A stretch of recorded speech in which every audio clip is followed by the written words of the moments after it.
आखिर जिंदगी की जंग हार गया तनिष्क। नागौर के 2 साल के मासूम तनिष्क ने दम तोड़ दिया है।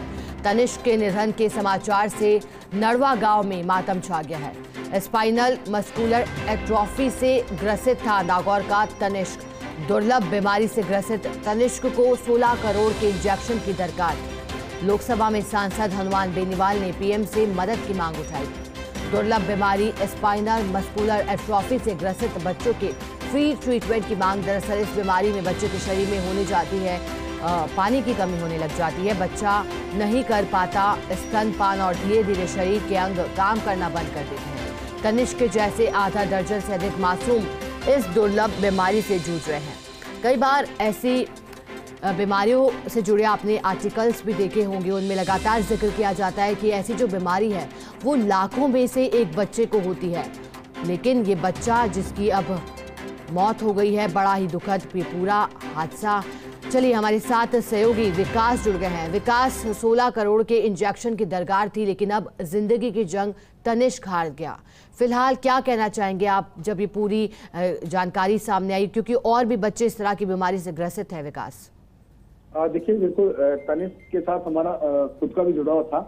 स्वस्थ इंडिया ने लगातार तनिष्क की जो बीमारी है उसको लेकर के खबरें चलाई थी। साथ में तनिष्क जैसे और जो बच्चे हैं जो कि दुर्लभ बीमारियों से ग्रसित हैं और उनको जो ट्रीटमेंट का खर्चा, करोड़ों रुपए का खर्चा आता है, उसको लेकर के लगातार स्वस्थ इंडिया इन खबरों को चलाता रहा है। लेकिन उस बीच में आज एक बड़ी दुखद खबर आई है।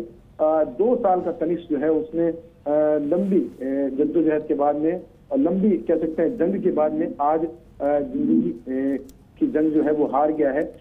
नागौर के नड़वा गांव का रहने वाला तनिष्क था जो 2 साल का था और उसको स्पाइनल मस्कुलर एट्रोफी नाम की जो दुर्लभ बीमारी है उससे वो ग्रसित था। इस बीमारी का एक शुरुआती फेज में जब बच्चे होते हैं तो उस फेज में 16 करोड़ का एक इंजेक्शन लगता है। उस इंजेक्शन की से बच्चे जो है कुछ सर्वाइव कर जाते हैं। और जब ये पूरा मामला उठा था और जब फर्स्ट इंडिया ने इस मामले को उठाया था तो उसके बाद में सांसद हनुमान बेनीवाल ने लोकसभा के अंदर पुरजोर तरीके से इस मांग को उठाया था कि दुर्लभ बीमारियां, चाहे स्पाइनल मस्कुलर एट्रोफी समेत जो अन्य तरह की जो ग्रसित बीमारियां हैं उनका ट्रीटमेंट फ्री किया जाए।